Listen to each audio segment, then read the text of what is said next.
So I will continue that debate today because the UN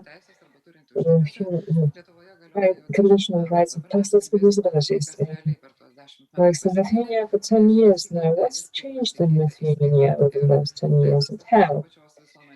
We will speak about the various aspects, including public approach to people with disabilities.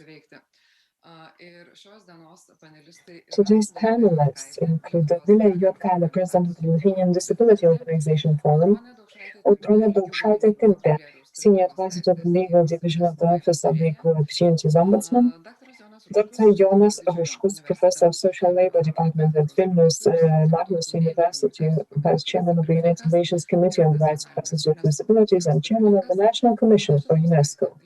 Ramunė Šidlauskaitė, member of the Lithuanian Union for People with Disabilities and a very active member at past. And Monika Navickienė, member of the Seimas as the Republic of Lithuania, member of Minister of Social Affairs and Labor. Our debate is being interpreted into English and into sign language. Switch into English, find an icon and just simply switch language. The archive in the internet will hold the recording. At the end of the debate, participants will receive a question, and the first three winners will remain in the chamber, and you can also pose questions to participants on the debate while raising it. Are all the provisions of the convention transferred into national legislation? And how does it work in reality? I would like to give the floor to Dr. Jonas Ruškus. Good afternoon. I don't know, I can't say if all of the conventions from norms are transferred into the national legislation in Lithuania, into the national policy. My approach today is the message of the convention to the countries such as Lithuania. What are the norms and what do they mean? What are the obligations of Lithuania as a party to the convention? This is a human rights document on the basis of which a party to the convention obliges to transfer the standards of the convention to national politics and practice. So how should things happen? In the wider meaning, this means the implementation of human rights norms in the area of people with disabilities. Back in 2006, the convention was adopted as a timely result of discrimination in all areas of and walks of life against people with disabilities. It was impossible to tolerate that anymore. How does the systemic structure discrimination comes? It comes from the systems that treat paternalistically the people with disability. And this puts a gap between the people with disabilities and other people in society. They're seen as people to be treated and not as people who can decide on their own how to live, where to live, and how to be equal citizens. So how much has been transferred? How much has the Lithuanian decision-making and laws regulate people with disabilities as part of society, and what are the measures to promote their freedoms and rights? This needs to be seen in a wider context. Rights are negative and positive rights. The negative rights of social and political rights of human beings disallow people and authorities to limit human rights. They protect the human rights and dignity. This is enriched in a regulation and have to be implemented in order to protect equality, freedom and dignity. We need to specific laws.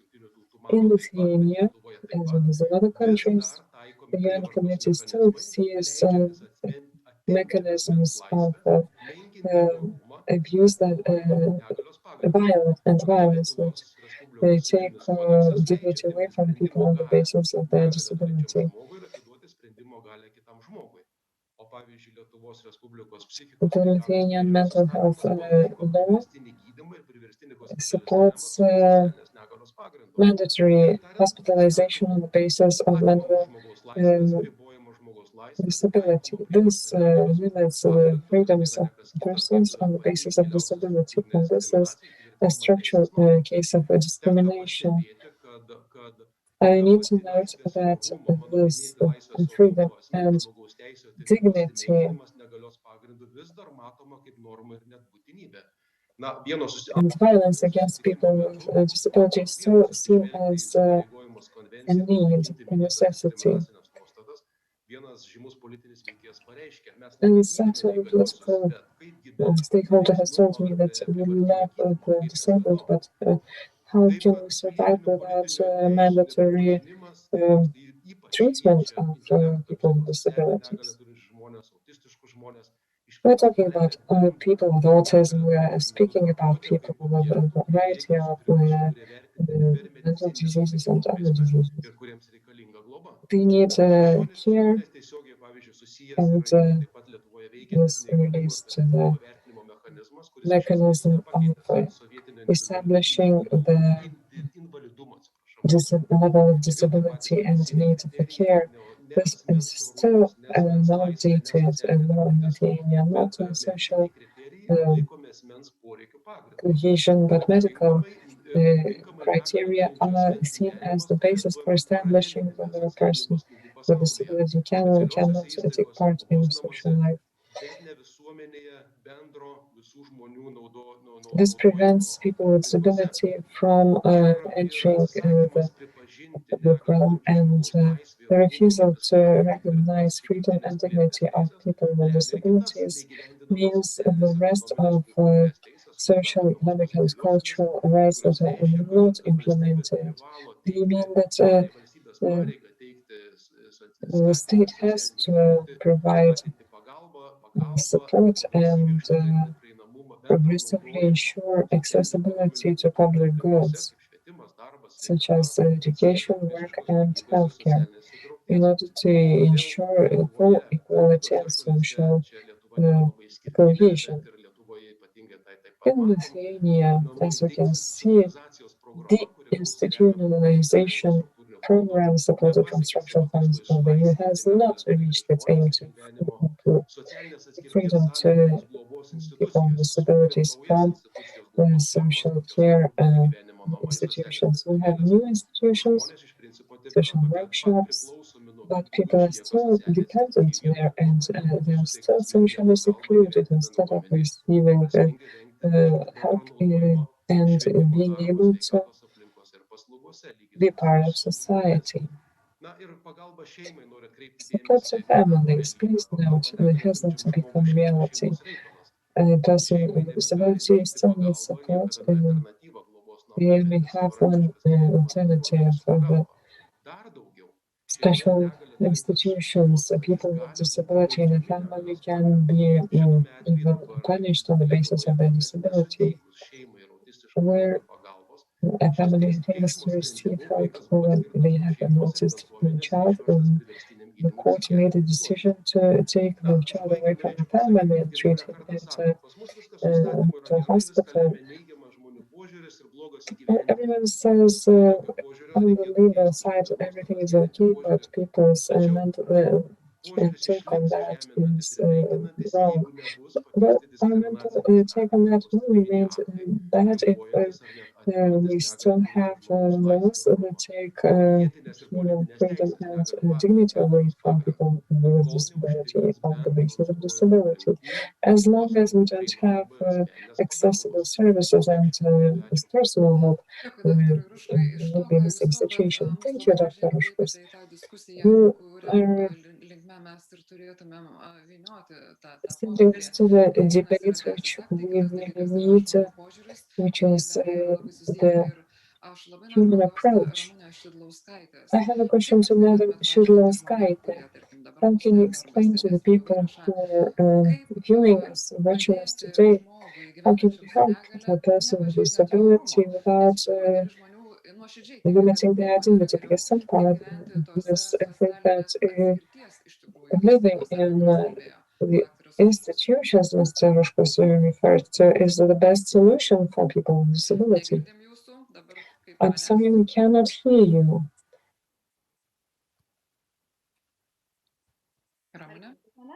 Ramune, we can hear you now. Let me share with you my ideas and my situation. I'm happy that today we mark the International Human Rights Day. I'm very happy to be part of this event and this occasion. I was born in a family of people with disabilities, so this subject is very close to my heart. I also represent Lithuanian Union for people with disabilities.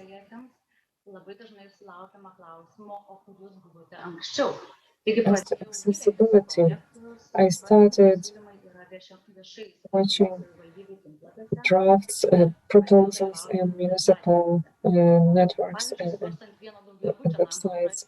And for instance, when building a house was concerned, where will the lift be, I asked. And sometimes the elevators stop between the floors, which means that people with disabilities will have to use the stairs. And in that case, the house was supposed to be okay because there was a bus stop nearby. So if there's the bus stop was not there,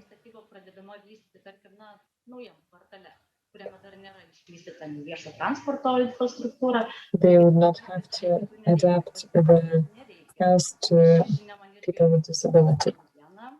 This was something new to me. I looked at the technical regulations and I found this point. This point in the secondary legislation, thanks to some MPs, was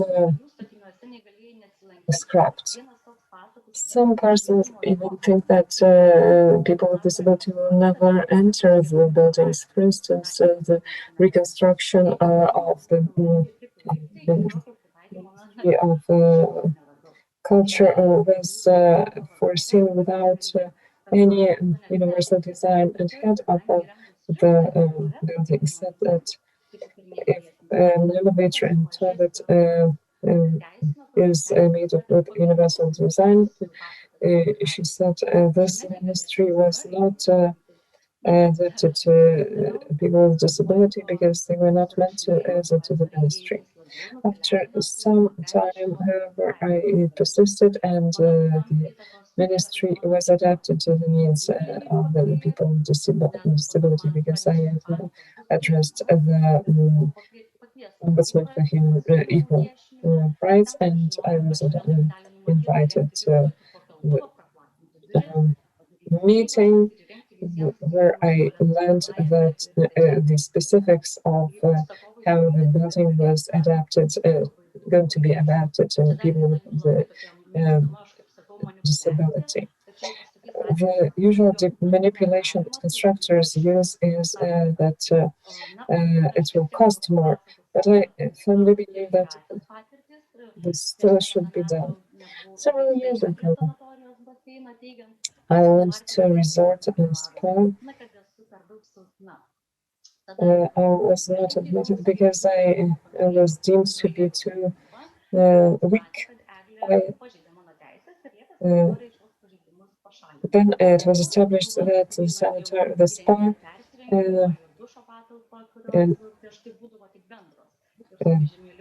infringed on my rights. Also, learned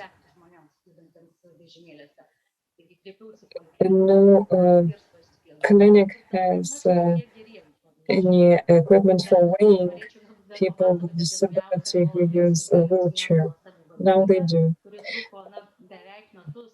For a year nearly, I worked with the municipality of Vilnius because there are 300 kindergartens and only 7 out of them are adapted to people with disability.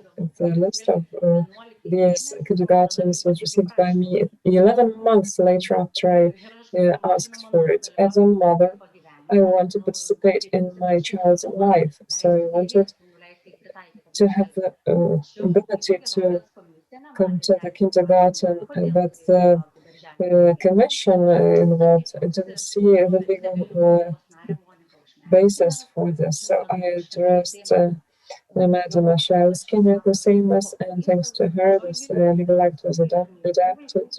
So parents of children with disability can now enter kindergartens without a queue and with adapted facility. In 2016, we couldn't vote if we were using a wheelchair.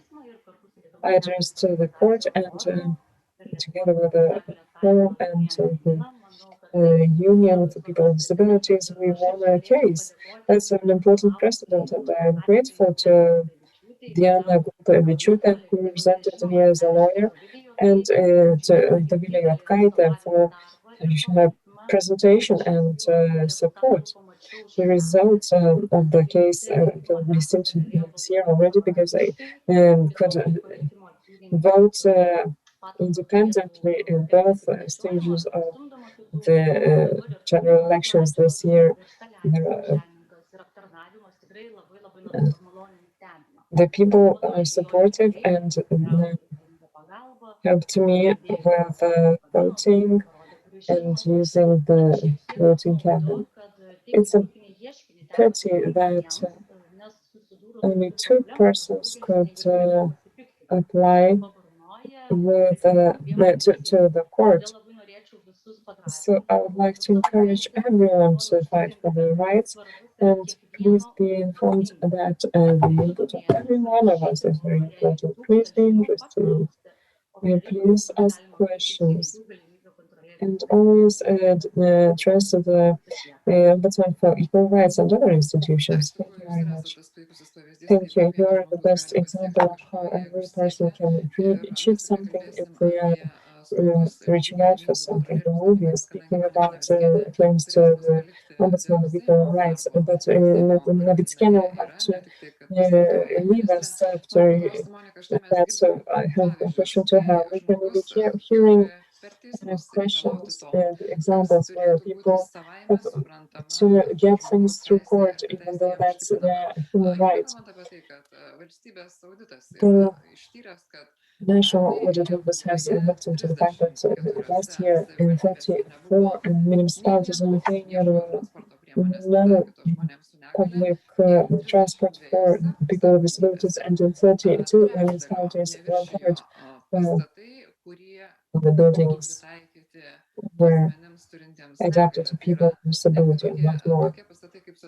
Even social service centers, which may be needed by people with disability, were not adapted to people with disability. What is your take on this and how this can be changed? Is it realistic to change it fast enough? What will be fast enough? First of all, let me say that I wish Lithuania would have made more progress in terms of intervention in the past 10 years. nenorėdama pasakyti, kad į šitą sudėtingą problemą galime labai greitai rasti. Complex and comprehensive problem is not easy to find an answer very soon. My first goal is to see what is there in reality in every municipality, the number of people who need support, the number of services we provide, the level of accessibility of accommodation, and the need for and information about the services needed by those people, because sometimes we have phenomenal information about those services. Today we have to recognize the situation is bad. We need not mask the problem. First of all, I believe that it's crucially important to evaluate the need for services, people with disabilities, the need for services, relatives and families, and the ability of municipality to provide them. In the party government program, my aim was to ensure focus on people on problems with people with disabilities. I believe that the problems that are still there will be solved and addressed by measures, plans. However, we have to start with something, and it's very important to understand that the people with disability should have all people and every opportunity to take part in the labor market and the education system. This is particularly important in the particularly important challenges. It's not easy to solve them, but let's start with the fact that so far people with disability are only working with social companies. That has to be changed. People with wheelchairs have to be addressed and should be ensured that they can adapt to the labor market. I'm happy that we've started with some, made some progress with a personal assistant service. So far, we don't have a large budget foreseen for the personal assistant implementation. However, we need to develop other instruments. It's a good instrument that can really help families and the disabled. It's also important to solve the problems related to establishing the state of disability. It has to be changed. Cooperation between all ministries, including Ministry of Health, has to be in place. We need to search for solutions together.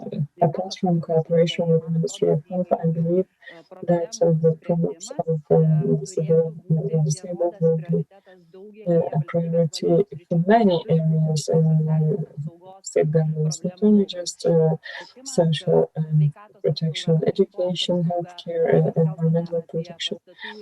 Also equally include that aspect. I believe that we need to ensure that we have responsible persons in every ministry who can build improvement on the existing legislation and adopt new initiative new legislation and who work in a single unified manner, because otherwise it's very difficult to ensure continuity. When people come to the healthcare system and they need some social support, we're saying that we need to address another ministry. No, we need points of contact in every ministry. We need points of responsibility, and we need to raise and increase the willingness to solve the problem instead of making it a hot potato issue. These decisions have to be adapted faster, and people shouldn't be sent from door to door. I know it's not easy. I have a lot to say, so maybe I'm not very consistent. I know it's not easy to achieve in these matters with political to solve these issues. in a faster manner is there, and how fast we are is quite difficult to say. My only promise to you is that all our plans and measures will include interested social partners who try to debate on the best and fastest ways to achieve the best result over the shortest period of time. We are talking about other matters and our flexibility, but in a situation today with you can really expect to solve problems only through flexibility. Maybe it's not enough to have flexibility. Either you do it or we take this function away from you to ourselves. This could be the suit against others to this which will be smaller, I believe, to most to ignoring problems and abuse of human rights, because it is a violation of human rights when we speaking about the rights of people with disability. I believe we have to review their functions allocated to the municipalities and to find out how things are in real life. We should order the rather review the situation in all municipalities, and we have to see the needs of the disabled and to find out whether we need and have to continue funding for some projects or review them.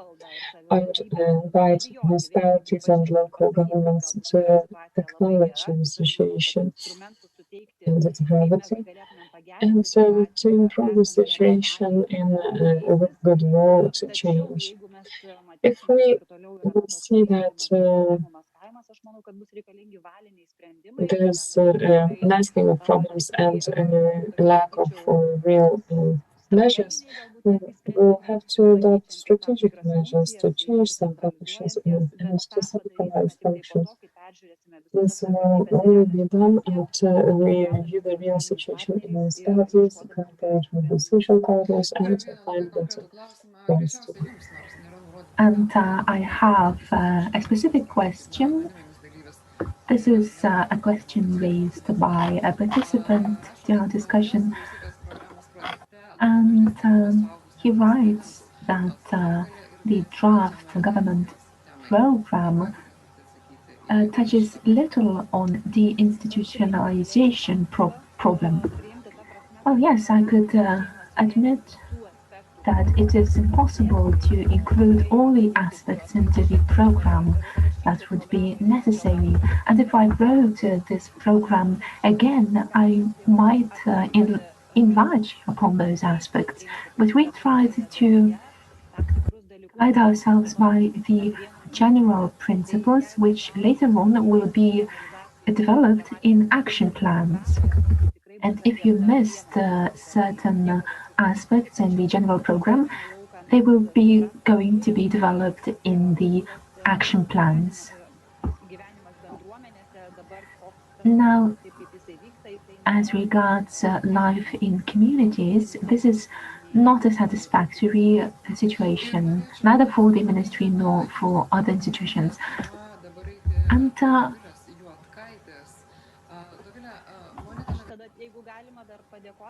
well, I would like to thank everybody, and I'd like to excuse myself because I have to leave earlier, but I will see the recording later on.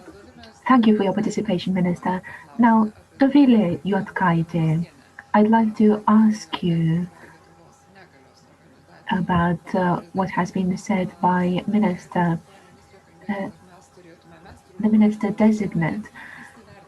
She said that the Lithuanian society has to assess the number of people with special needs and the needs themselves. So Ačiū labai už klausimą ir už diskusiją, kuri iš tiesų yra turbūt po 10 metų ratifikavimo konvencijos. Jau seniai gal reikėjo tokios diskusijos, bet jinai tokia apibendrinanti, būtent pradedant naujai vyriausybei ir naujai valdžiai. Aš turėčiau pasakyti, kad mes kalbam apie 236 tūkstančius maždaug žmonių, tai yra apie 8% visuomenės narių, tokių kaip Ramunė, tokių kaip kiti žmonės turintys kitokias negalias.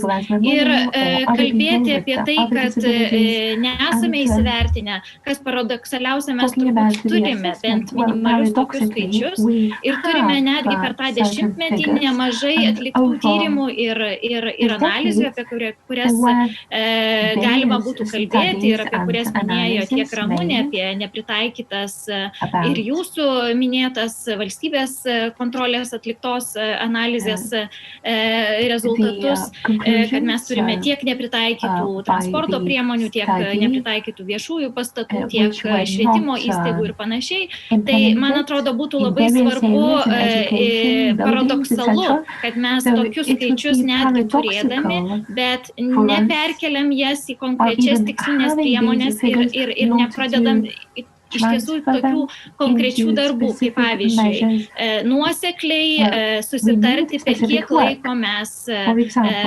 gerinam infrastruktūros prieinamumą, sakykime, senų pastatų, nes naujiem pastatam yra taikomi statybos techniniai reikalavimai, o senų pastatų atžvilgių nėra jokio įsipareigojimo juos pritaikyti bent kažkuria prasme žmonėms su negale. Mes neturim kažkokių įsipareigojimų labai konkrečių, apie Ramunės paminėtą atvejį, gerinti iki mokyklinių darželių prieinamumo. Vėlgi, pastatai galbūt yra senesni, bet norėtųsi priminti, kad per tą 10 metų mes turėjom tiek struktūrinių fondų, tiek Lietuvos biudžeto pinigų investuotų į tuos pastatus, į tas įstaigas ir organizacijas, todėl yra tuo pačiu labai skaudu ir nuvilia. Tai tuos skaičius matant, dėja jokių tikslinių priemonių nenumatoma, arba bent numatoma dabar tik į ateitį žiūrint, naujosios vyriausybės programoje mes jau matom tam tikrus indikacijas ir pokyčius. Taip pat būtų labai sunku įvertinti, ar tikrai neturim tų skaičių, pavyzdžiui, prieš 10 metų aktyviam užimtume dalyvavo apie 29%, 27% tuo metu darbingo amžiaus asmenų su negale. Tuo tarpu šiais metais mes vėl turim tuos pačius skaičius, 29% ir iš jų dar nemaža dalis dirba socialinėse įmonėse arba užimti socialinėse įmonėse. Tai va, tokie skaičiai parodo, kad tos pažangos nėra, bet pačių tyrimų ir pačių rekomendacijų ir analizių jų yra. Tiesiog norėtųsi, kad jos būtų tikrai labai politinė valia imamos ir pradedamos įgyvendinti. Ir iš tiesų mano turbūt ir matymas to 10 metų pažangos ir progreso turbūt būtų didžiausias požiūrio kitime nevyriausybinio organizacijų, pačių žmonių su negale ir iš dalies visuomenės, kai mes jau tikrai matom žmonės su negale, mes norim jiems keisti sąlygas, padėti, keisti aplinką, pritaikyti informaciją, bet dėja to sisteminio pokyčio, reforminio pokyčio, jo dar tikrai stokoja. We don't have the systemic approach and the will to act.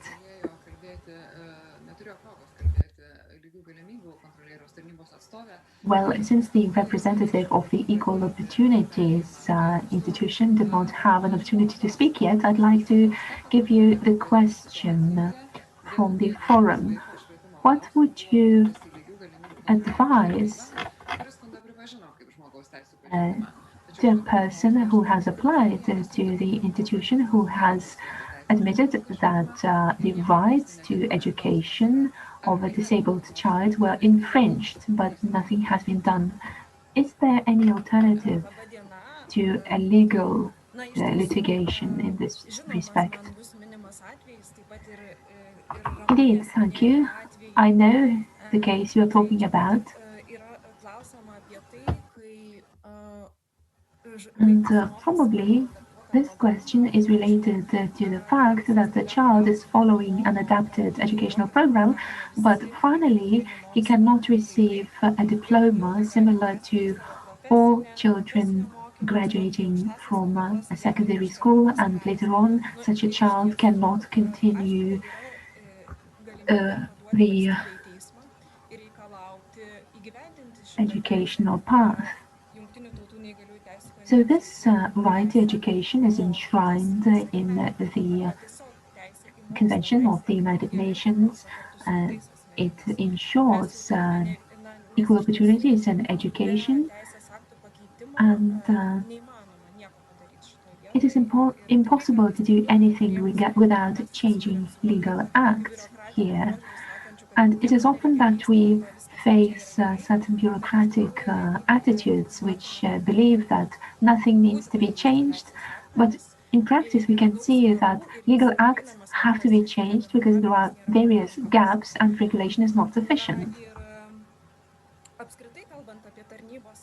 In general, speaking about the activities of our institution and our everyday life in dealing with appeals with regard to discrimination, consulting with people with disabilities, with regard to their rights, and also exercising preventative and educational activities, we can say that we can observe certain changes in the positive direction, because the law was adopted in 2005 and our institution started its activities. Then we started investigation applications by people with disabilities, and there were only several cases then, while now we have thousands of such applications, both submitted orally and in writing, and that only means that people have more knowledge about the pathways to protect their rights. There's a higher political level where the rights of people with disabilities is being defended. And what would be the percentage of these applications? Because I found different statistical data from 1/3 to different percentages. You mean with regard to comparing them to all the applications that our institution receives? Well, yes, 1/3. This is for sure. I don't have the specific, precise figures, but yes, this is for sure. It's 1/3 compared to all the applications that we receive. 1/3 of applications deal with ensuring rights of people with disabilities. And we follow the convention and establish infringements to the convention. It enshrines the fundamental right of human dignity in all areas of life. Now let me tell you about the infringements of the convention that we meet most often every day. This is violation of Article 9 to the Convention. Accessibility of physical environment, transport, communications, services, both in urban and rural locations. Accessibility and restrictions. Over the last 3 years, we saw violations where there was no accessibility ensured to the buildings of municipalities, certain service provision locations. Also, Žalgiris sports stadium, where people were denied access to basketball or football matches because they could not access this facility, which was not built in compliance with the requirements. Also, inaccessibility to shops, theaters, and restaurants. We understand that lots of funding is needed in order to adapt old buildings built during the Soviet times, but we are surprised at the inaccessibility of newly built buildings. A huge study has been done in 2019. Around 20 municipalities were analyzed, and there were e-car stops built by making use of the EU funds. And we have established that almost all of those facilities were built while being inaccessible to the people with disabilities. And it is shocking to see that this infrastructure, which is meant to exist for many decades to come, is inaccessible to such people. Well, our comments were taken on board and pavements were restructured. Now these e-car stops are being made accessible, so we're glad that we can bring in positive change, while other cases were not that successful. For example, parking lots next to apartment buildings. For example, when a new multi-apartment building is being constructed and parking lots are being made there, the spots for individual cars are being sold out there, and then people with disabilities are left without any places to park their cars next to such buildings. Sorry to interrupt, but when you mentioned e-car charging stations, when you made that study, how many people did you see using e-cars who are people with disabilities? What do you understand from such questions by the society when they hear the concerns of people with disabilities raised? Well, it tells us a lot. It demonstrates lack of understanding and short-sighted attitudes, because this is the infrastructure meant for the future. And this also is translated into the social exclusion, etc. And the society at large cannot even believe that people with disabilities could afford buying an e-car. However, I believe that in the future people will be able to lead their lives with dignity, and we should orient our future facilities to the future and not vice versa, while saying that such people would never drive e-vehicles. So why making the infrastructure adaptable to them? Well, other services are related to people with psychosocial disabilities. We note that there is a paternalistic view or lack of understanding with regard to people with social mental disabilities when we see such people coming to post offices, coming to claim certain parcels or monetary benefits, and then they are presented with claims to give certain authorization or permission, attesting that they would be able to perform these services themselves.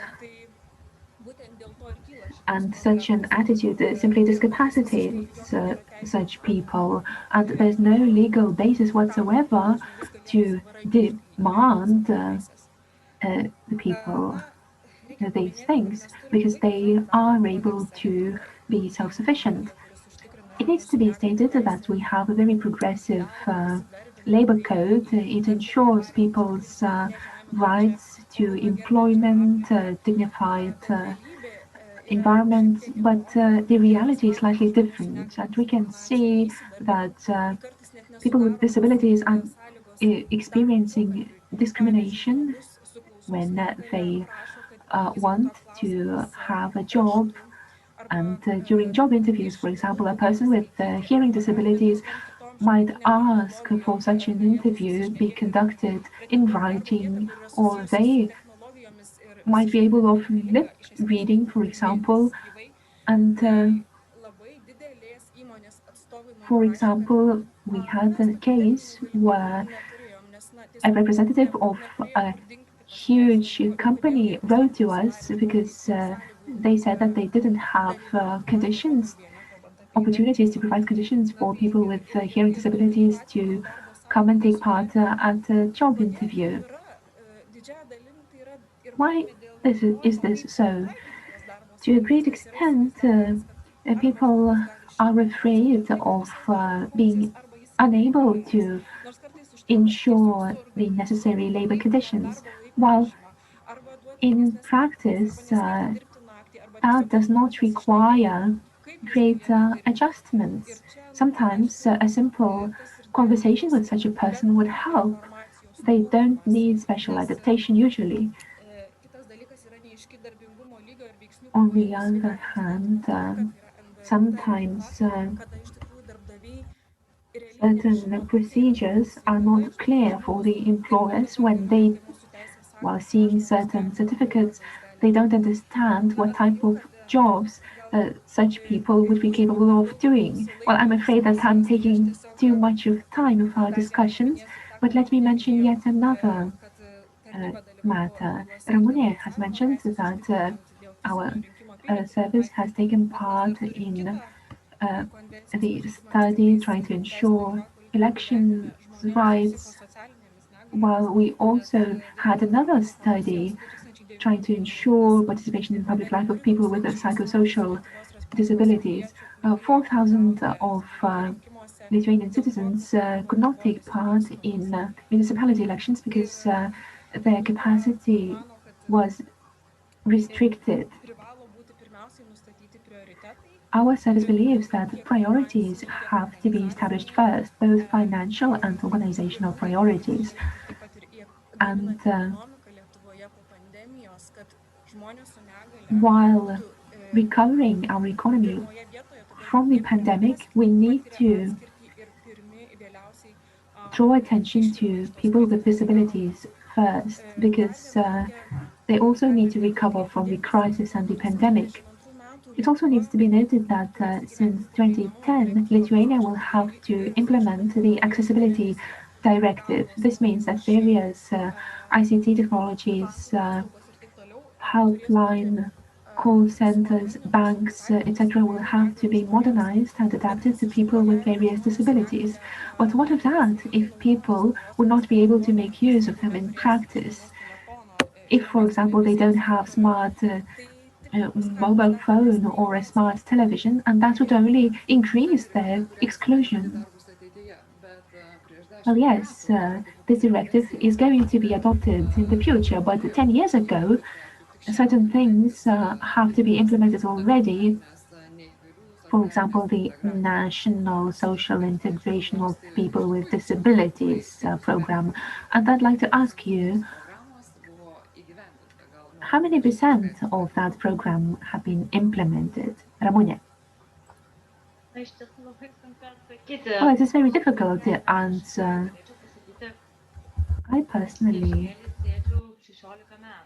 I am in a wheelchair for 16 years, and comparing the situation earlier on and now, it is incomparable. It is much easier now to access buildings, certain institutions. They are more and more adapted. And here I'd like to focus on the movement disability, because I myself am in a wheelchair. Of course, the situation is improving, but I'd like to have it faster. And as a simple person, I'd like to note that it is slightly dragging. So I'd like to speed it up. So that would be my comment. So improvement is really there, but it would be very difficult to express it by a percentage. Well, if in terms of 10-point scale, I would give it a 6. Dovilė, what do you think? How this program on social integration of people with disabilities was Mes kalbėdami apie šitą programą labai neretai keliam klausimą, kad pati programa, jinai buvo užprogramuota tik tai tam tikrom, kaip pasakyti, jau vykdomom ministerijų tam tikrom priemonėm, ypač socialinės apsaugos ministerijos, nes kitos ministerijos labai mažai prisideda prie šitos programos priemonių įgyvendinimo. Ir kas turbūt labiausiai nuvylė didelė, kad tiek ratifikavus konvenciją, tiek gavus 2016 metais Jungtinių tautų komiteto rekomendacijas labai konkrečias, dėja į tą programą tos rekomendacijos nenugulė. Tai reiškia, kad jos toliau vyko inerciškai, ką valstybė galvojo, kad galbūt reikia įgyvendino, bet kažkokio proveržio arba strateginio ir nuoseklaus konvencijos nuostatų įgyvendinimo tikrai toje programoje neatsirado.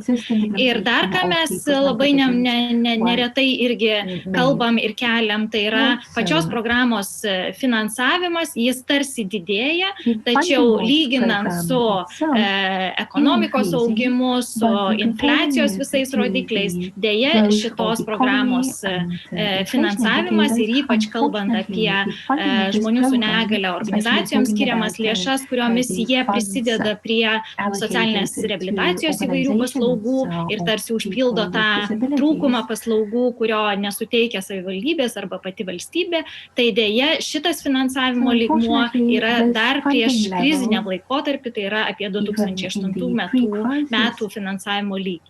Tai mano toks pozicija, kad dėja šita programa netapo strateginė ir nuoseklia konvencijos įgyvendinimo tiesiog gairė arba rodikliu.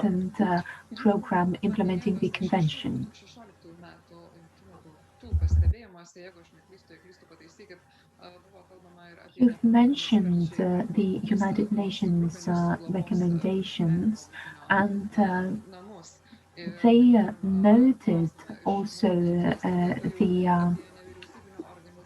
care facilities. And here we have also a question in the Q&A chat, which asks about NGOs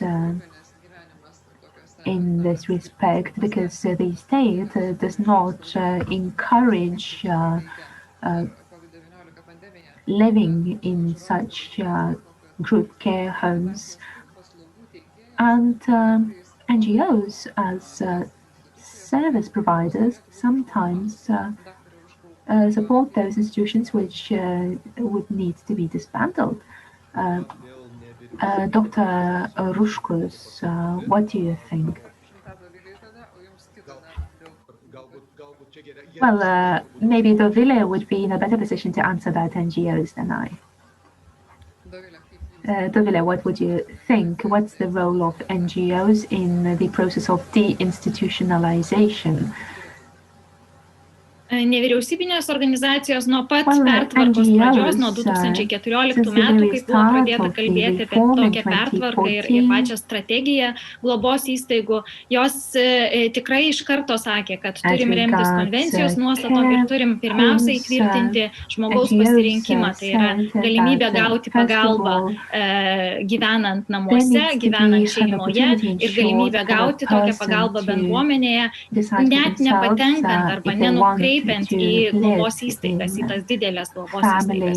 Beje, kuriuose dabar gyvena vis dar apie 6,000 žmonių ir laukimo eilėje, ta eilė yra apie 300-400 priklausomai nuo laikotarpio. Tai tik tai rodo, kad mes per tą 10 metų tikrai nepasistumėjom pertvarkos kontekste, o dėl pačių nevyriausybinių organizacijų požiūrio į grupinio gyvenimo namus. Tai čia, man atrodo, turėtų būti labai aiškiai įvardinta, kad nevyriausybinės organizacijos pirmiausia nori paslaugų bendruomenėje, paslaugų ir pagalbos šeimai auginančiai arba prižiūrinčiai žmogų su negale, o patys pasirinkimo būdai, ar tai grupinio gyvenimo namai, ar savarankiško gyvenimo namai, ar apsaugotas būstas atokvėpis, turi būti iš tiesų grindžiamas pirmiausia alternatyvomis ir paties žmogaus su negale pasirinkimu, kur gyventi, su kuo gyventi ir kaip gauti tokias paslaugas.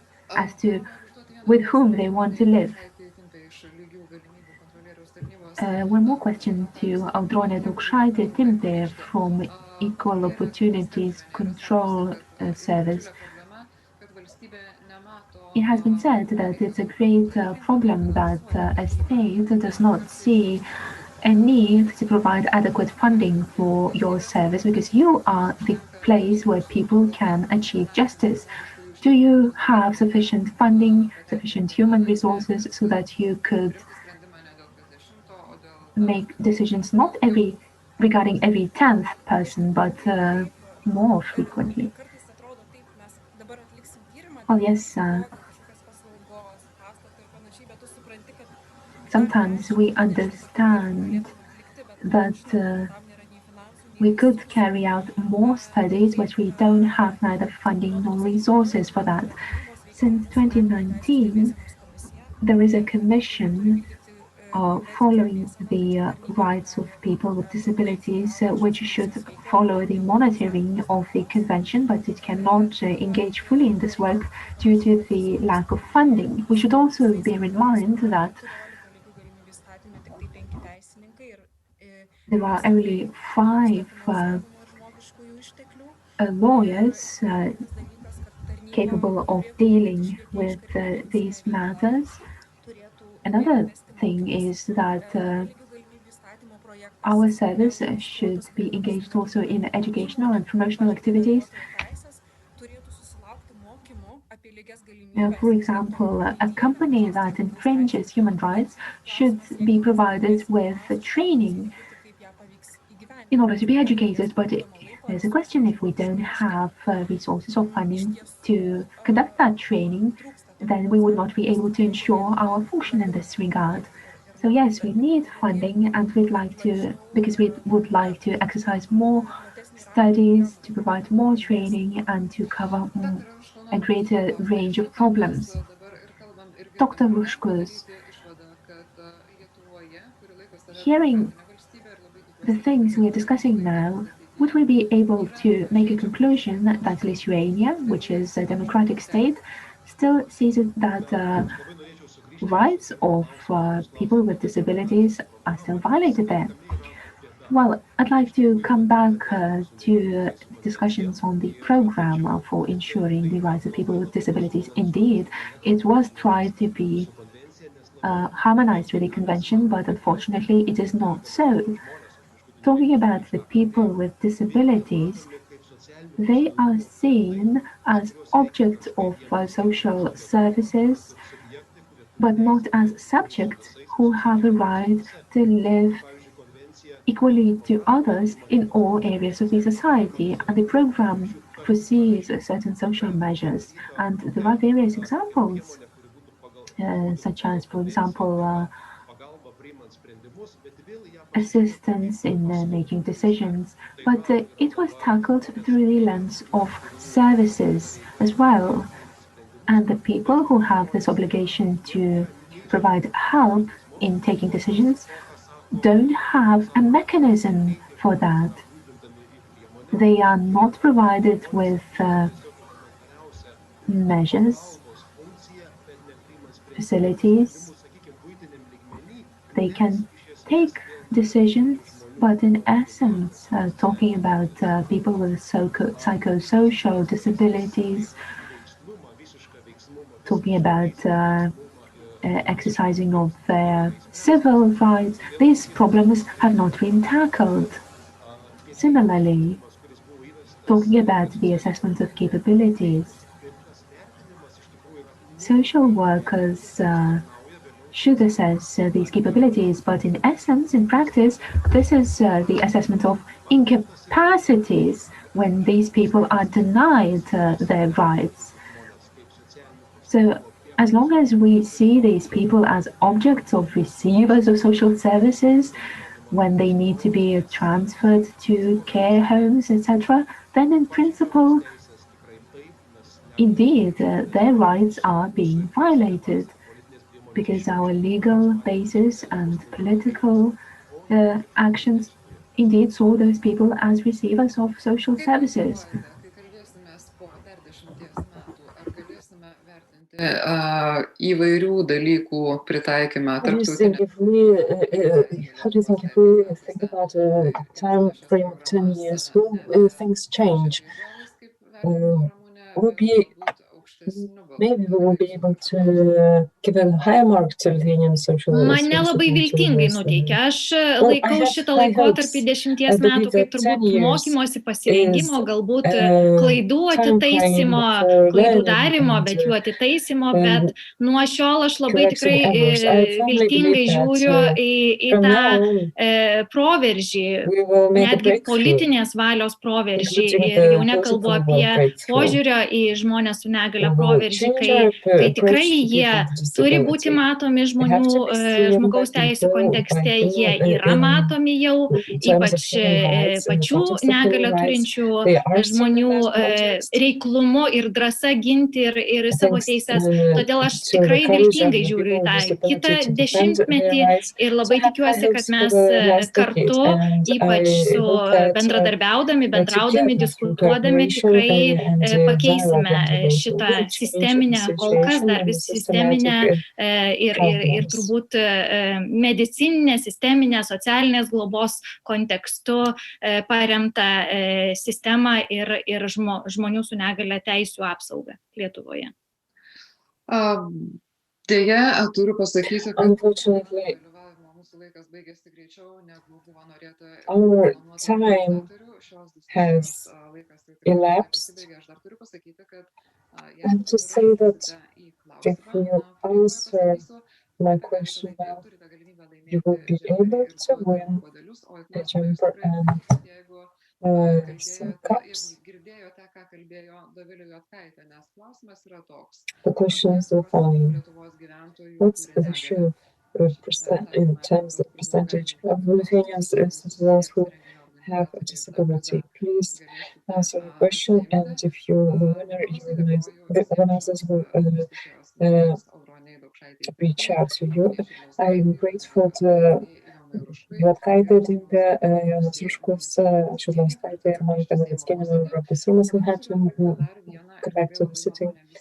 And my mission is now very interesting and good, because in terms of changes, I believe that Lithuania's approach to disability will change, and the legislation will change as well. And this depends on the young people, on pupils. So please welcome the awards for a short film disability organized by the US Embassy in cooperation with the Ministry of Foreign Affairs of the Republic of Lithuania and the Youth Center, the Pupils Union, and the Lithuanian Forum for Disability Organizations.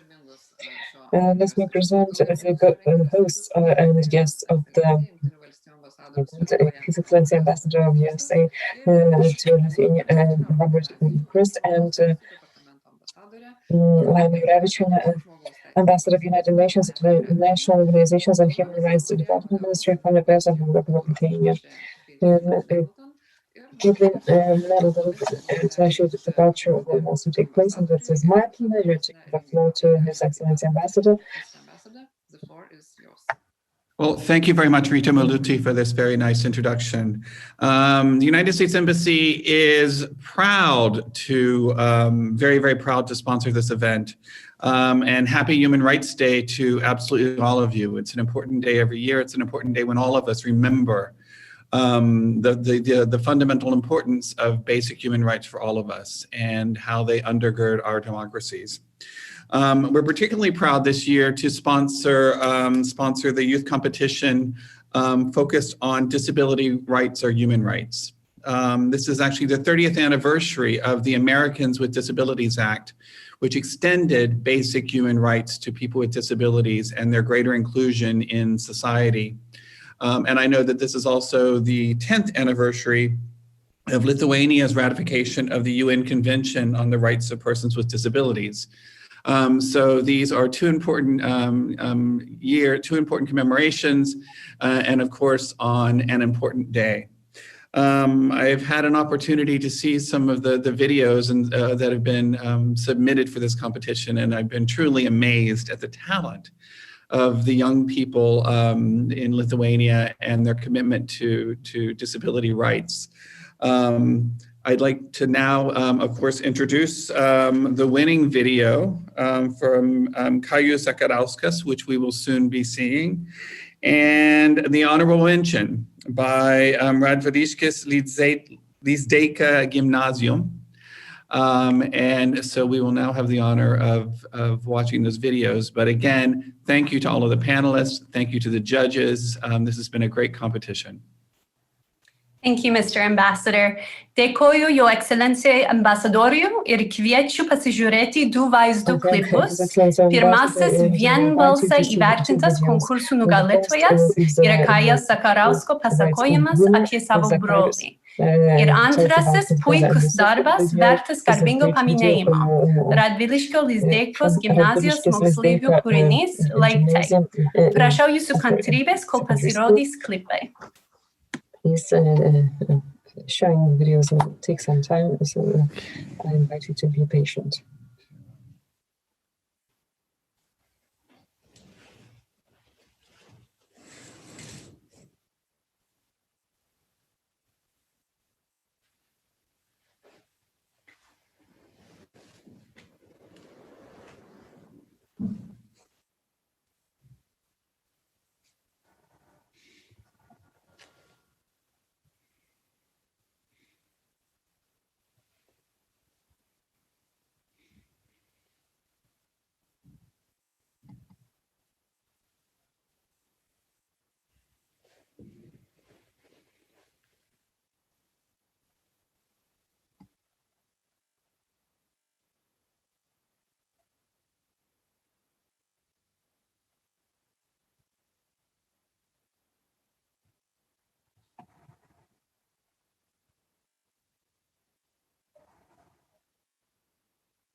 Atsiduri įvairiausiose netikėtose situacijose ir atrandi naujų bendravimo būdų su kitataučiais. Keliaudami mes pastebime, ir kaip kai kurios šalys, miestai, muziejai palieka visiškai neišdildomą įspūdį.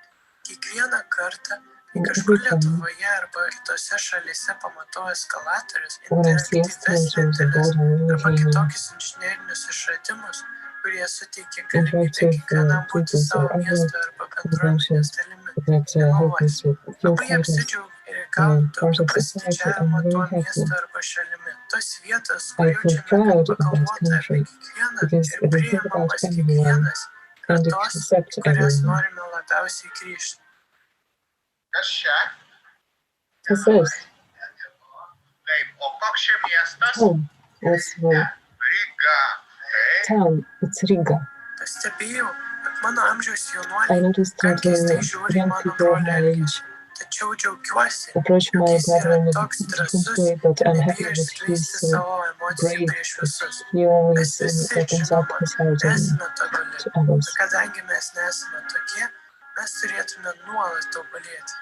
Ir aš nuoširdžiai džiaugiuosi, jog I'm mano sincerely brolis happy that my mane brother įkvepia būti geresne mano inspires versija, me to būti be a drąsesniam, better version bei of myself. negalvoti, ką kiti mano apie I mane put myself arba mano into veiksmus. never think of what Tarp others kitko, think about me manau, and my būtų actions. puikiai idėja pradėti By the way, it's a tradiciją, good idea to start a kuomet jauni tradition moksleiviai per gruodžio for young 3-ąją pupils on the tarptautinę 3rd žmonių of su December negalia and so the dieną International Day of kiekvienais the metais aplankytų Dept. specialiąsias mokyklas Every bei year centrus, visit specialized užimtų žaidimais, centers and bendrautų, schools and prisidėtų prie centruose to arba involve mokyklose the esančių people neįgaliųjų in žmonių the veiklos. Tokia disability for tradicija other. galėtų This vykti tradition netgi could kelis happen kartus per metus, several o times per idealiu year. atveju And in the kasdien. ideal case, Kol every visi day. su visais savo sugebėjimais ir Until talentais pradėtume mokytis everyone bendrose mokyklose.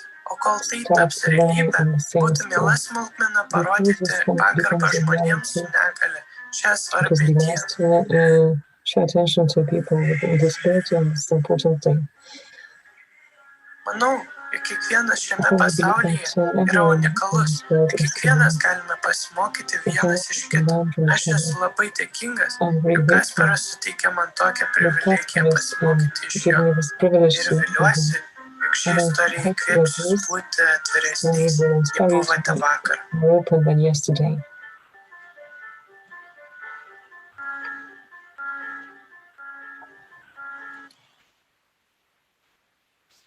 Ir antrasis klipas, 1 minutė. And here's the second video.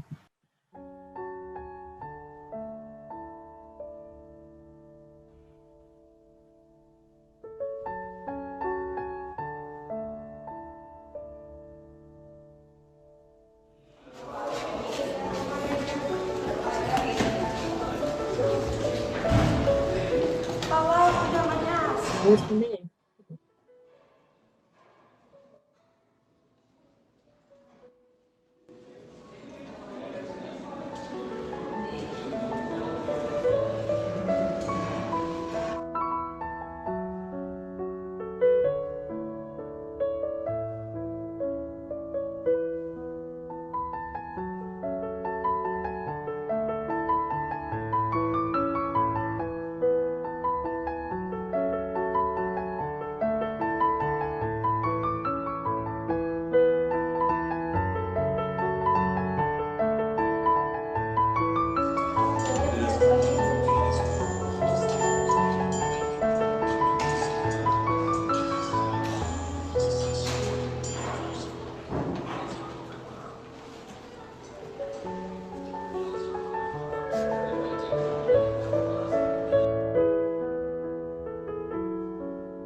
Vaizdo klipas, konkursų nugalėtojas, tai jautrus ir prasmingas Kajos pasakojimas apie brolį Kasparą, kuris parodo ne tik meilę broliui, bet ir pagarbą jam, bei atskleidžia jo žmogiškąjį orumą ir lygiavertį gyvenimo būdą.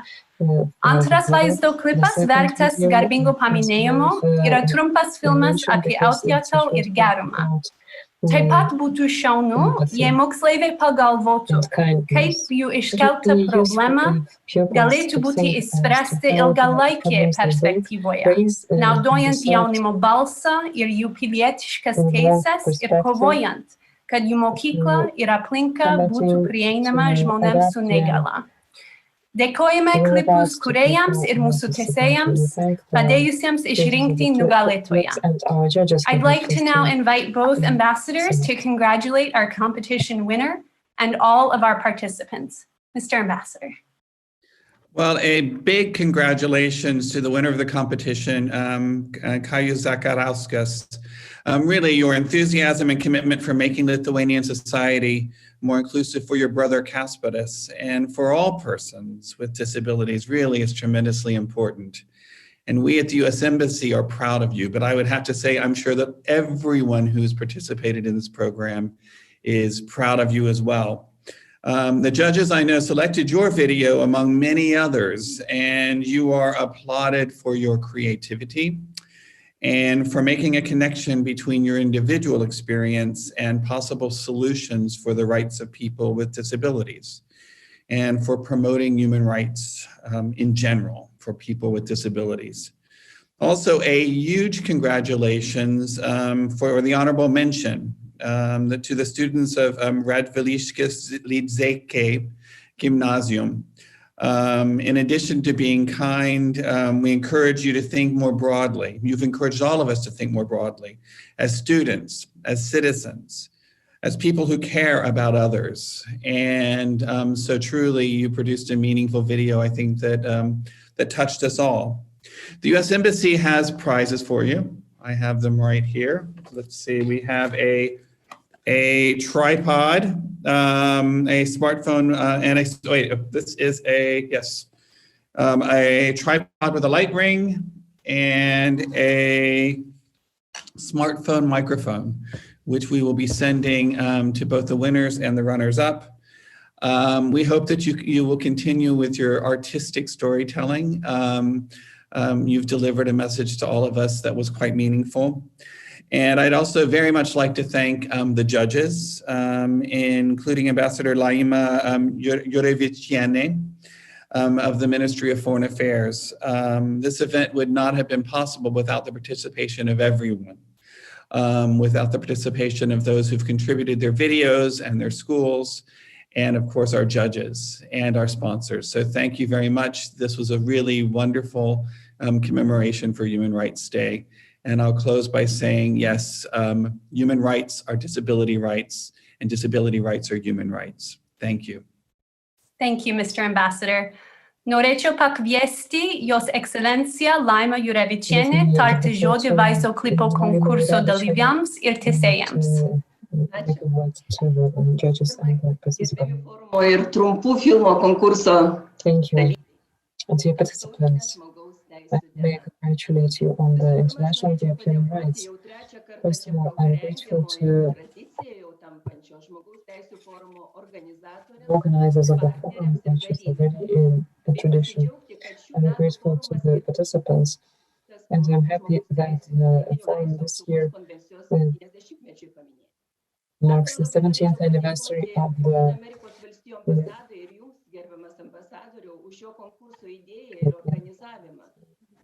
Freedoms Convention. I am grateful to the U.S. Ambassador for the organization and everyone for the participation in this competition. But last but not least, I'm grateful to the participants of the contest who create such great works. We've just seen two excellent works, and I congratulate Kajus Zakarovskis, and I'm grateful to Lesdeikos Gimnazia pupils for creating the film, which was worth mention. All of them videos attach importance to people with disability, and that's why we are all about the short films promote the debate and invite every one of us to be more careful and kind, to act and never stay behind. And most importantly, this is a very clear message that people with disability are not requesting for exceptional rights. They simply want equal rights and opportunities, equal rights, human rights for everyone. It's important to leave nobody aside. All of us have to create a sustainable world adapted to everyone. So we find it such a world. The Ministry of Foreign Affairs of Lithuania decided to give tokens of appreciation to every participant who didn't receive the main prize, because in our opinion, if we respect human rights, everyone wins. We will reach everyone by email, and we will contact you on the tokens of appreciation. In 2002, in the nearest future, Lithuania candidates to the UN Human Rights Council, and it's an international UN authority that ensures the implementation of human rights worldwide. People with disability and their rights will be one of Lithuania's priorities. Thank you very much. Ačiū labai ir dėkoju visiems ir džiaugiuosi, kad šis konkursas paskatino mus mąstyti apie tai, kaip mūsų ambasadorė sakė ir kaip ambasadorė Laima Jurevicienė sakė, kad žmonių su negalia teisės yra pamatinės žmogaus teisės. Ačiū ir linkiu jums gero dalyvavimo forume. Ačiū labai.